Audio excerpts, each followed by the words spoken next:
ओम गण गणपते नमः। आप सभी को वैशाख मास की संकष्टी चतुर्थी की हार्दिक शुभकामनाएं। भगवान गणेश जी की कृपा सदैव आप और आपके समस्त परिवार पर बनी रहे। दोस्तों, आज की वीडियो में हम आपसे बात करने वाले हैं वैशाख मास की कृष्ण पक्ष की चतुर्थी तिथि के बारे में। इस चतुर्थी का नाम है विकट संकष्टी चतुर्थी। संकष्टी चतुर्थी के दिन भगवान गणपति की आराधना की जाती है, क्योंकि भगवान गणेश कष्टों के नाशक है और समस्त प्रकार की रिद्धि सिद्धि प्रदान करने वाले हैं। बहुत से भक्त हैं जो कि संकष्टी चतुर्थी का व्रत धारण करते हैं, अत्यंत श्रेष्ठ है। लेकिन अगर आप किसी भी कारणवश व्रत नहीं रख पाते तो भी शास्त्रों में ऐसा कहा गया है कि प्रत्येक ग्रह शासन को भगवान गणेश की आराधना जरूर करनी चाहिए। बहुत ही सीधा सा कारण है, भगवान गणेश ही समस्त प्रकार के दुखों को हरने वाले हैं, सभी प्रकार के सुख समृद्धि प्रदान करने वाले हैं। किसी भी कार्य में आपकी बाधा ना आए, यह कार्य भगवान गणेश जी ही देखते हैं। जीवन के हर क्षेत्र में आपको सफलता की प्राप्ति हो, या भगवान गणेश की कृपा से ही संभव है। हर कार्य निर्मित पूर्ण हो जाता है। इसके लिए भगवान गणेश जी की आराधना की जाती है। इसलिए भगवान गणेश जी की आराधना सर्वश्रेष्ठ और सर्वोत्तम मानी गई है, सबसे पहले मानी गई है। तो जीवन में अगर आप अपनी समृद्धि चाहते हैं, सफलता पाना चाहते हैं, संतान सुख पाना चाहते हैं, विवाह की कामना है उसे पूर्ण करना चाहते हैं, यह जीवन की कोई भी परेशानी हो जिससे आप चाहते हैं कि बहुत जल्दी छुटकारा मिल जाए, हर संकट का समाधान मिल जाए, तो भगवान गणपति की आराधना हर महीने में जो चतुर्थी तिथि आती है, कृष्ण पक्ष में और शुक्ल पक्ष में, दोनों ही पक्षों में आपको जरूरी करनी चाहिए। भगवान गणेश की पूजा को कोई भी कर सकता है, स्त्री भी कर सकती है, पुरुष भी कर सकते हैं, बच्चे भी कर सकते हैं। अच्छा, बच्चों को अगर शिक्षा में सफलता नहीं मिल पा रही है या फिर उनकी स्मरण शक्ति कमजोर है, जो भी याद करते हैं तुरंत ही भूल जाते हैं, या फिर पढ़कर बहुत अच्छे से जाते हैं लेकिन एग्जाम में कुछ नहीं कर पाते। एग्जाम में उन्हें फील होता है कि जो भी हम याद करते हैं तुरंत ही भूल जाते हैं, या फिर पढ़ के बहुत अच्छे से जाते हैं लेकिन एग्जाम में कुछ भी नहीं लिख पाते। ऐसी अवस्था में आपको भगवान गणेश जी को बच्चों के द्वारा 2 बार पूजा करवानी चाहिए। हो सके तो प्रतिदिन नहीं तो संकष्टी चतुर्थी करवाइए। बच्चे नहीं कर पाते तो माता पिता भी स्वयं से कर सकते हैं। और इसके साथ ही अगर बड़ों में भी स्मरण शक्ति कमजोर है, मान लीजिए आप बहुत जल्दी चीजें रख के कहीं पे भूल जाते हैं, ऐसी अवस्था में भगवान गणेश की आराधना आपके लिए सर्वोत्तम है। और अब जानते हैं कि संकष्टी चतुर्थी कब प्रारंभ हो रही है, कब समाप्त हो रही है और व्रत आपको कब धारण करना है।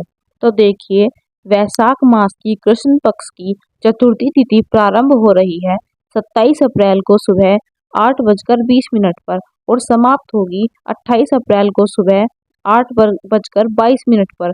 तो सूर्योदय कालीन तिथि तो वैसे चतुर्थी की हमें प्राप्त हो रही है 28 अप्रैल को, लेकिन जैसा कि आप सभी जानते हैं कि जब भी हम संकष्टी चतुर्थी का व्रत धारण करते हैं तो चंद्रमा के दर्शन करके ही अपने व्रत का समापन करते हैं। और संकष्टी चतुर्थी का चंद्रमा हमें प्राप्त होगा 27 अप्रैल को, इसीलिए व्रत रखा जाएगा 27 अप्रैल यानी 2024 शनिवार के दिन। 27 अप्रैल को सूर्योदय काल का समय रहेगा सुबह 6 बजे और सूर्यास्त का समय रहेगा शाम को 6:48 पर। राहु काल का समय रहेगा सुबह 9:12 से 10:48 तक। और इस दिन अभिजीत मुहूर्त का समय रहेगा दोपहर में 11:58 से 12:50 तक। संकष्टी चतुर्थी व्रत में चंद्रमा की पूजा का बहुत महत्व होता है और चंद्रोदय समय रहेगा 27 अप्रैल को रात्रि में 10:13 पर। संकष्टी चतुर्थी के दिन प्रातःकाल जल्दी उठना चाहिए और अनेक कार्यों से निवृत्त होकर स्नान कर लीजिए। स्नान करके साफ स्वच्छ वस्त्र धारण कर लीजिए।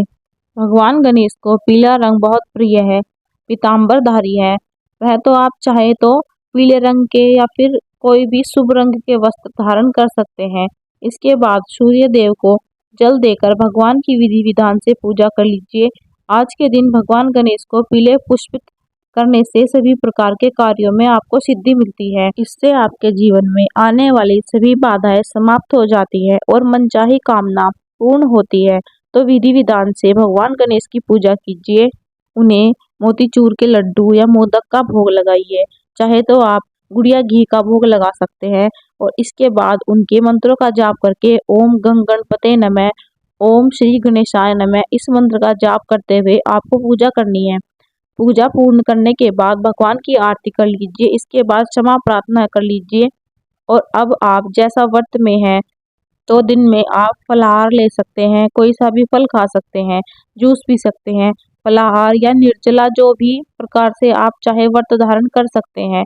और शाम को चंद्रमा की पूजा कीजिए और आरती कीजिए, भगवान की पूजा कीजिए। इसके बाद आप अपनी व्रत का समापन कर सकते हैं, अपना व्रत खोल सकते हैं। संकष्टी चतुर्थी व्रत की कथा आप चाहे तो सुबह भी सुन सकते हैं, चाहे शाम को भी सुन सकते हैं, या फिर आप स्वयं से पढ़ सकते हैं, या इस चैनल पर आपको संकष्टी चतुर्थी का व्रत कथा भी मिल जाएगी।